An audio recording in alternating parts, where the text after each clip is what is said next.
बिस्मिल्लाहिर्रहमानिर्रहीम। अस्सलाम वालेकुम। मैं हूं अली असगर और आप देख रहे हैं मेरा यूट्यूब चैनल।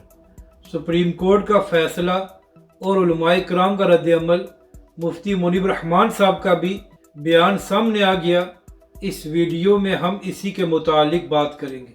नाज़रीन अकरम, अभी तक सुप्रीम कोर्ट के फैसले पर तनाज़ा बना हुआ है और इस हवाले से उलमाए किराम का मौक़िफ़ सामने आ रहा है।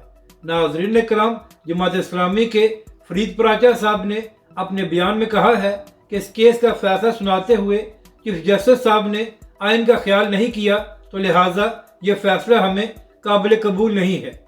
इसी तरह मौलाना फजल रहमान ने भी इस फैसले के हवाले से इसी किस्म की बात की थी।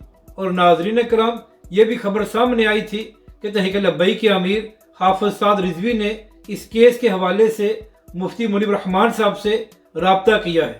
तो अब नाज़रीन करम, इसी फैसले पर मुफ्ती मुनीब रहमान साहब का भी मौक़िफ़ सामने आ गया है।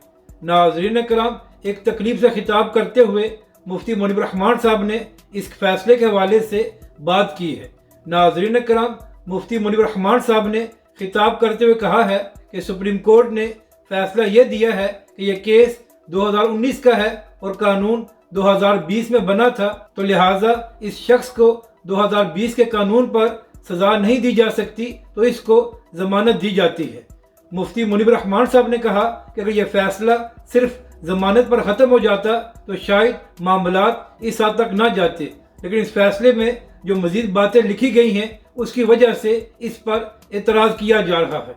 मुफ्ती मुनीब रहमान साहब ने कहा कि सवाल ये है कि जिस किताब की वजह से ये केस बना था, तो क्या आज वो किताब मौजूद नहीं है, और क्या आज उस किताब को मुनकरीन ख़त्म नबूवत शाया नहीं कर रहे। यानी कि मुफ्ती मुनीब रहमान साहब ने कहा कि आज भी ये जुर्म हो रहा है और किताब भी मौजूद है।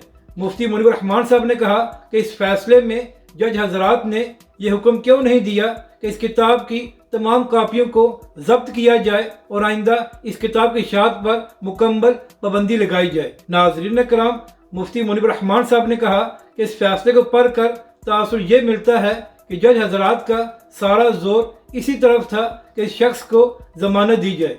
यानी कि नाज़रीन करम, मुफ्ती मुनीब रहमान साहब ने भी इस फैसले पर एतराज़ किया है। जबकि दूसरी जानब नाज़रीन करम, अहम बात यह है कि यह सारा मामला कानूनी है और इस पर अदालती चाराजोई करनी चाहिए। जो लोग चीफ जस्टिस या जजों को धमकियां दे रहे हैं, ये गलत है और ऐसा नहीं होना चाहिए।